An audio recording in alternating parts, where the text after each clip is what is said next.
சாயங்காலமா அப்படியே பிரசாதம் செய்யறதுக்கு கிழங்கு வகையெல்லாம் வாங்கணும். அதனால கிளம்பிட்டோம். கல்பனா சொன்னாங்க, "ஃபர்ஸ்ட்டு என்ன ஜிம்ல உட்டுட்டு, அதுக்கப்புறம் நீங்க வந்து எல்லா கடையில வாங்குமான்னா." நான் சொன்னேன், உன்ன ஃபர்ஸ்ட்டு உட்டா எனக்கு யார் வீடியோ எடுக்கிறதுன்ட்டு." கல்பனா மொனவிட்டே வந்தாங்க பின்னாடி. கொண்டு போய் விடு. டைம் ஆகுது, டைம் ஆகுது. அப்பதான் நான் சீக்கிரம் வர முடியும்னு சொல்லிட்டு. சரி ஓகே. ஃபர்ஸ்ட்டு வந்து நான் வாங்கின பொருள் என்னன்னா முடிக்கிழங்கும், சக்கரவள்ளி கிழங்கும். பரவால்ல விலைலாம் பரவால்ல.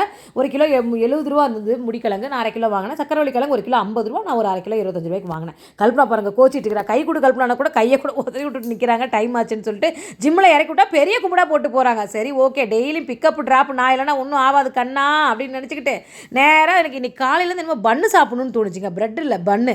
சரி ஓகே பேக்கரியில் போய் ஒரு பண்ணை வாங்கிட்டு வந்து சாப்பிட்டுட்டு தான் பிரசாதம்லாம் வந்து ரெடி பண்ணுற வேலையை பார்த்தேன். முடிக்கிழங்கு, சக்கரவள்ளி கிழங்கு, பச்சை மொச்சை எல்லாமே வேக வச்சு வீட்டு பக்கத்தில் இருக்க குழந்தைங்களையும் வர வச்சாச்சு.